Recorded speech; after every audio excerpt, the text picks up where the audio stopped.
Masco Corporation is proud to manufacture innovative and environmentally friendly products for the home. Delta faucets, craft-made in Merillat cabinets, and Behr brand paints have all been designed with you in mind. Masco and its family of companies, serving Michigan communities since 1929. I have a question. Who wants to go first? To win? Who wants to grow our business? Who wants to make more money? Who wants more job opportunities? If you want Michigan to compete and become a top 10 state, raise your hand. Together, we've turned Michigan around and started moving forward. Now help us build a stronger Michigan than ever. Raise your hand at strongermichigan.com. Support also provided by the John S. and James L. Knight Foundation, Detroit Journalism Engagement Fund, and the Bill and Shirley Fox Fund for Leadership and Public Affairs Programming at Detroit Public TV.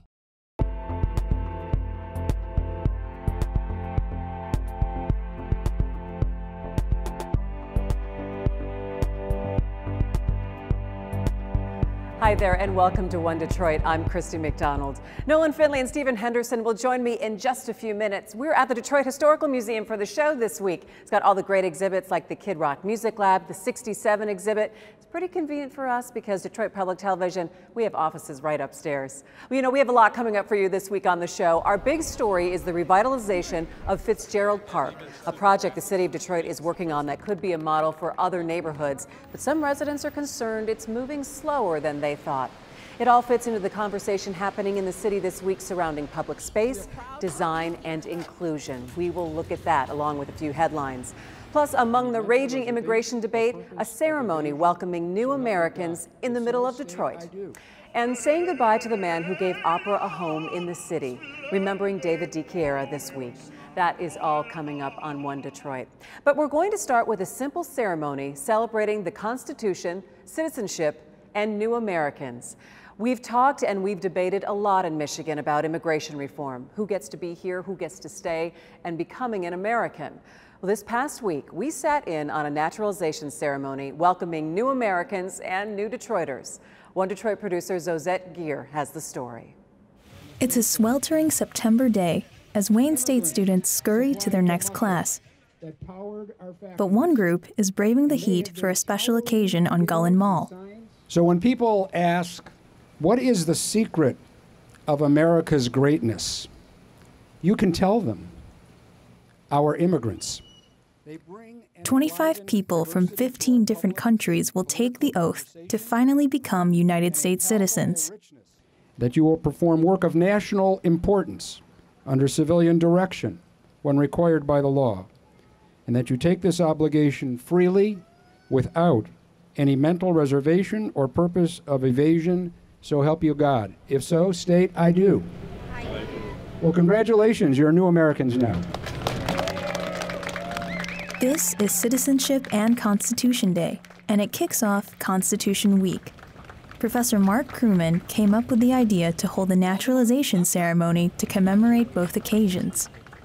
To me, it's that conjoining of citizenship and Constitution that make the day so compelling and make naturalization ceremony on that day so compelling, because it speaks beautifully to people who want to belong and to people we want to belong to our political family. The path to naturalization for citizen candidates can be a lengthy process. To get to this point, they have to demonstrate good moral character, continuity of residency, and show an understanding of American civics and the English language. You get a much better appreciation for your own story, and you recognize that people put a lot of effort to come to this country to create a better opportunity for their families.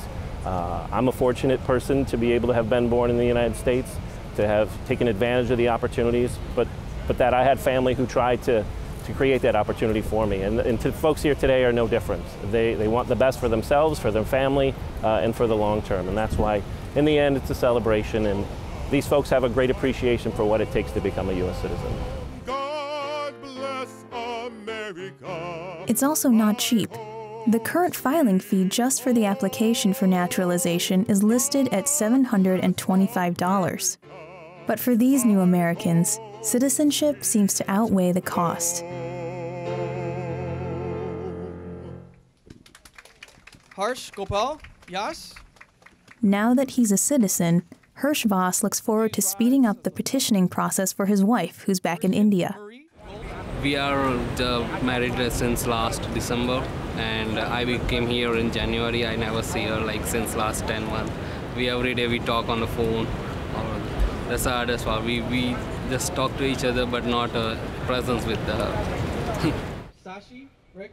Wayne State student Xenia Bordeaux looks forward to traveling more, but is looking to stay in Detroit for the long term. Detroit is becoming a hotspot, and it's just overwhelming how many people, devoting their lives to see Detroit grow and expand. It's just mesmerizing. Vandana, Surendra? As longtime permanent residents, the Kulkarnis have built a life in America. It's definitely still the place. Those who want to work hard and make it, there's no other country comes close by. As new citizens, they're looking forward to finally being able to vote. Now we are not bystanders and just watching the elections and, wish it was a little different so we can actually participate and hopefully it'll make a difference. They worked so hard for this day. They've really sacrificed a lot, studied hard, and for them it's a very exciting, never to be forgotten moment in their lives, and that just enlivens me as well. I think it speaks to what this country's about as far as diversity goes. We are a nation of immigrants, and I think this just helps paint that picture for people and allows them to kind of see that immigration is not a bad word, immigration is not a bad thing. These are folks, they're citizens just like you and me, and they have all the same rights and responsibilities.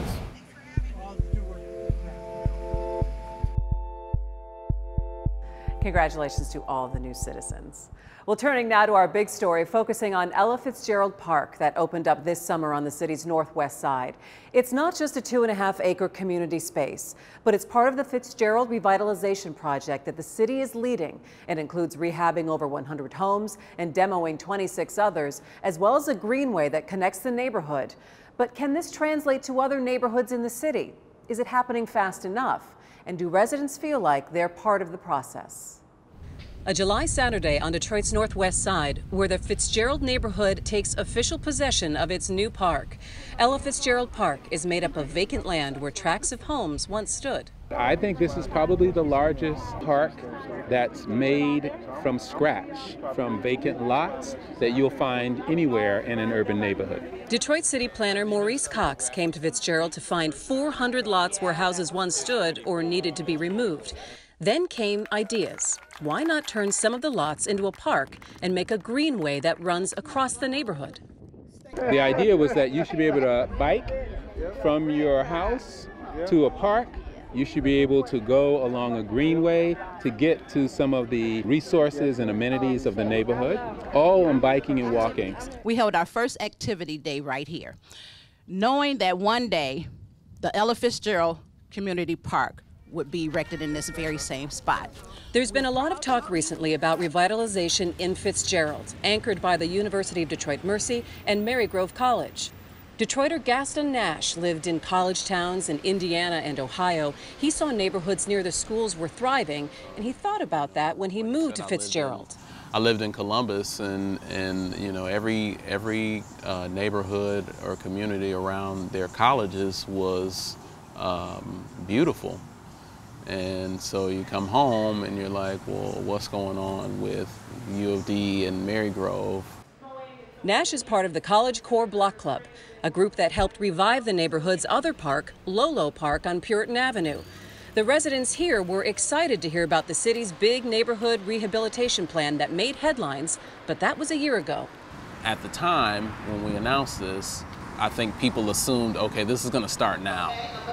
What were we waiting a year for? And now the announcement comes out, well, we're just getting the properties to start working. Nash feels the city hadn't been straightforward with the community about the project's timeline. And he reminds us there was a mayoral election last year. And that's exactly what it was. It was, we are doing something in the neighborhoods. Look at us.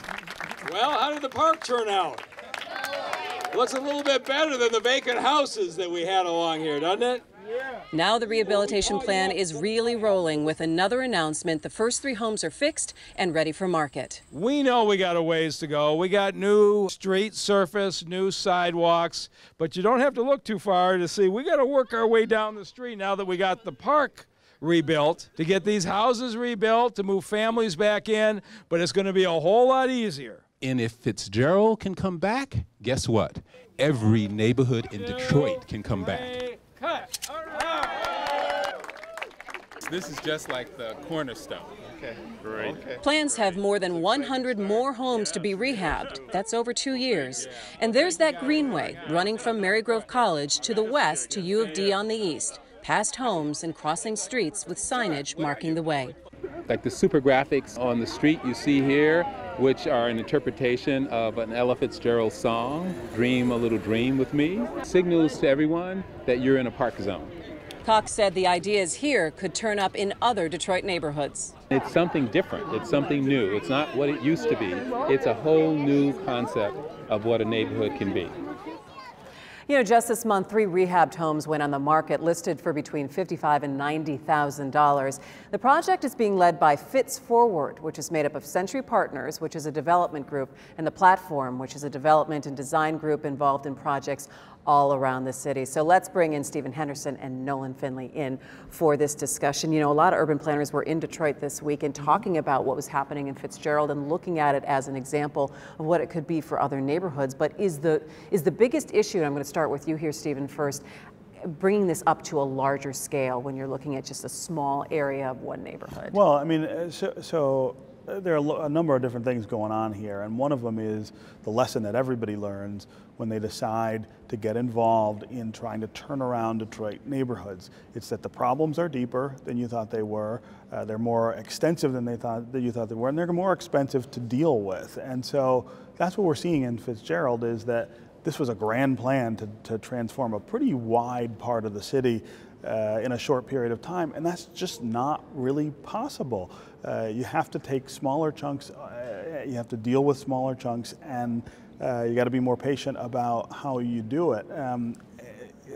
This is an important experiment for the city because it's a neighborhood that it doesn't look like a lot of the other places where we've seen redevelopment really take hold and take hold faster. It's deeper in the hole than other places, and it's just not going to work out exactly the way you want. People are frustrated, but they've got to start to learn to be patient and see how hard it is and then scale it up. Yeah, some people who live in the area said they were a little frustrated about how long it was taking to get things started, Nolan, and to see a little bit of change. But doesn't that speak to the nature of, if you're doing something new for the first time and trying to figure out different things, it's going to take a little bit of time. But they need to get the feedback, though, from people who are living in the area. And you know, people have waited and waited for a long time for something to happen in the neighborhoods. We've asked a lot of patience for people when we say stay put, change is coming, better things are coming.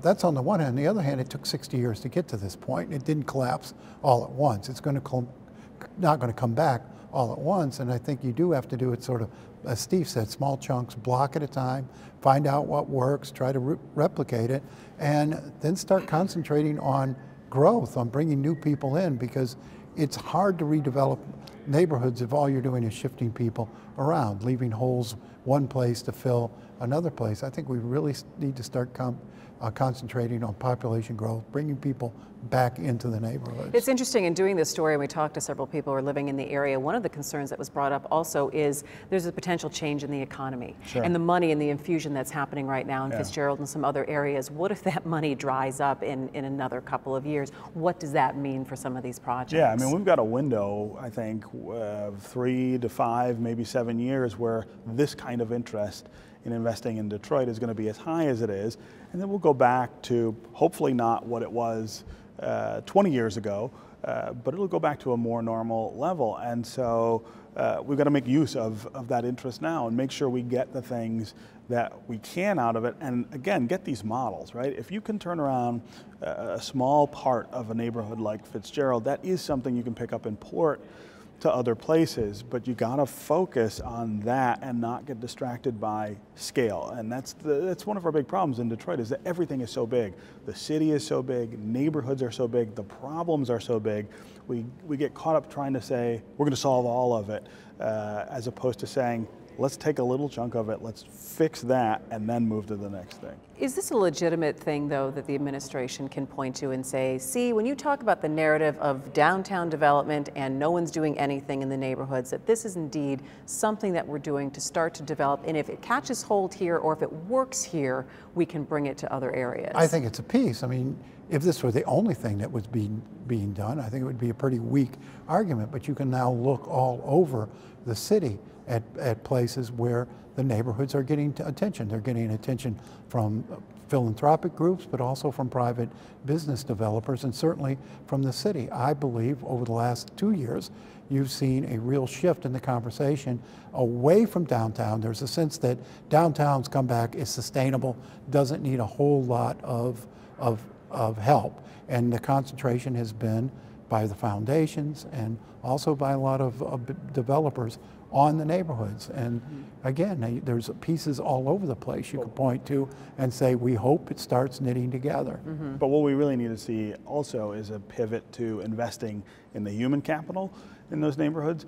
It's not just about fixing houses and creating community. That's really important, but you have tremendous, tremendous challenges with the people who live in these neighborhoods. They need a lot of things that they haven't gotten for a really long time, and the truth is, you can spend millions of dollars turning a neighborhood around physically, and if you don't also invest in making more opportunities available, dealing with some of the deficits that people face every day, you're not really changing the neighborhood. And I think it's also interesting too, along that line, I mean, I've talked to Maurice Cox several times about the ideas and the plans and how they've come up with certain ideas of what to do in different neighborhoods, and making sure that people who are living there right now have a say in that and say, well, this is something that I'd like to see in the neighborhood, not necessarily what makes the most sense in terms of a large-scale planning or what would be the newest and greatest thing that we can do in this area. Yeah, well, I mean, you think about the things that Detroiters deal with every day. Food insecurity, housing insecurity, lack of opportunity, lack of education. Those things are not the kind of things that when you go in and say, I'm going to turn around a neighborhood, that you automatically focus on. You focus on housing, right? Let's improve the housing stock in this neighborhood. Let's attract people who can pay money for that new housing. You've got to do both. Otherwise, what you're creating is a different neighborhood in place of what was there, and you will push the people who are there out. I think Maurice Cox really understands the difference and is trying to focus on that, but we do need more focus on that investment in human capital by everybody. And we need to make these neighborhoods self-sustaining, holistic.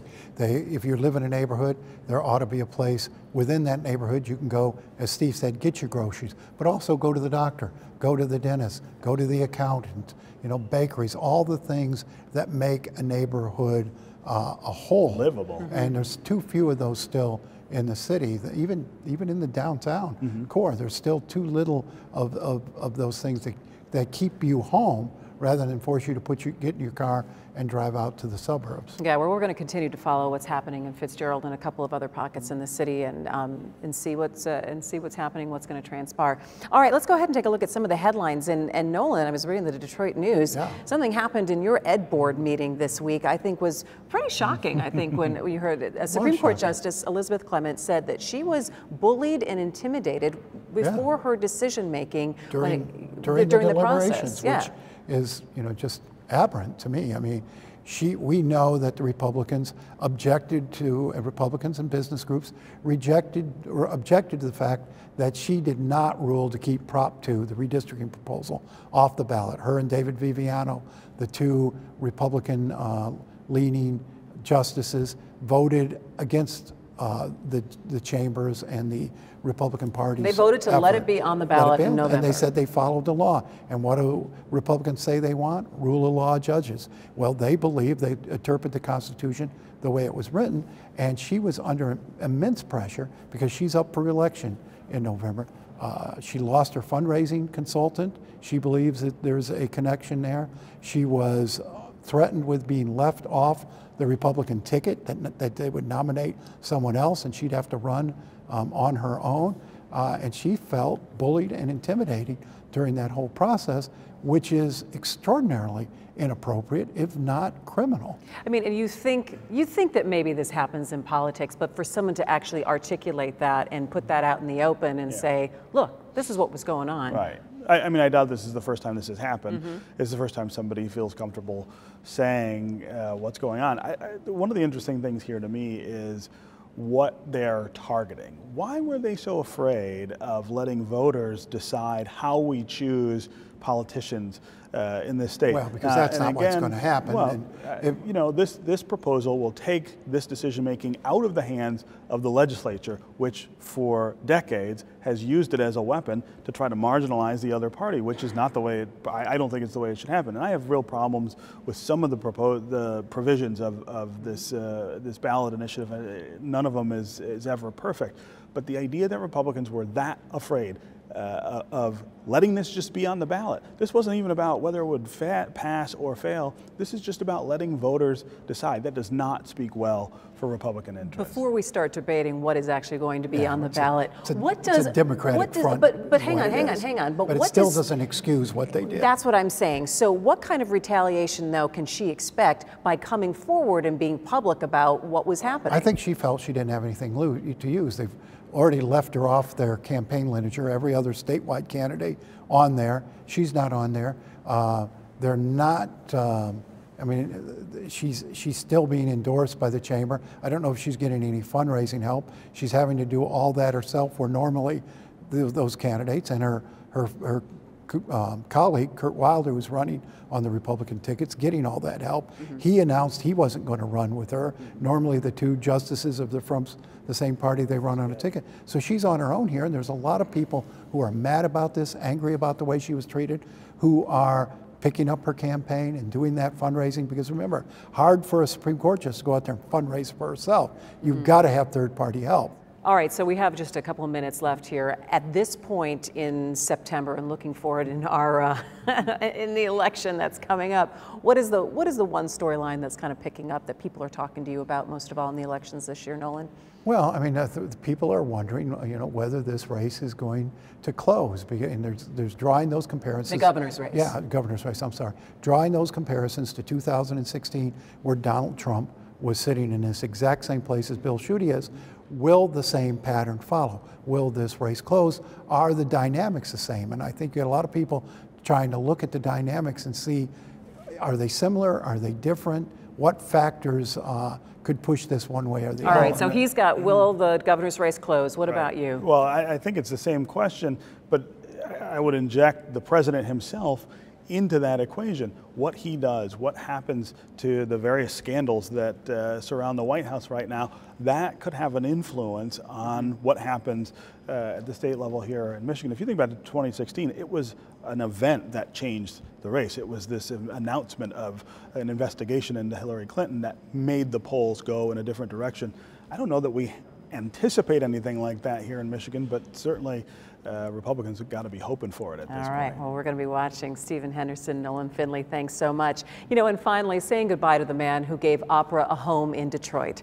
David DiChiera founded the Michigan Opera Theater, and his passion for sharing the arts translated into a passion for helping revitalize the city of Detroit, boosting diversity among his performers and the audience. Dr. DiChiera died last week from pancreatic cancer at age 83. All of us at Detroit Public Television and WRCJ 90.9 FM joined Detroit in mourning the death of Dr. David DiChiera, the founder of Michigan Opera Theater. David's vision for Detroit was bold, as he felt that a great city deserved a great opera company. And when everyone told him that it could not be done, he invested in downtown Detroit and created one of the finest opera houses in America. David DiChiera also fostered the early careers of African-American singers, including Leona Mitchell, Kathleen Battle, and Denise Graves. And he produced lesser-known operas to reflect the diverse ethnicities of our city. We were fortunate to welcome David into our TV and radio stations on many occasions, as he was a champion for public media and arts education. David DiChiera was a true visionary, a talented composer, and a generous friend and colleague. I feel so blessed that there are people that care about what the arts can do for us, for our heart, for our persona, you know. And you want everybody to have that. You want everybody to experience what the arts can do. Thank you, David, for all you gave to Detroit and the world. And that'll do it for One Detroit. I'm Christy McDonald. Make sure you find us at DetroitPBS.org and on social media. We're on Facebook and Twitter. Tell us what you'd like to see. And thanks to the Detroit Historical Museum for having us. We'll see you next time for One Detroit.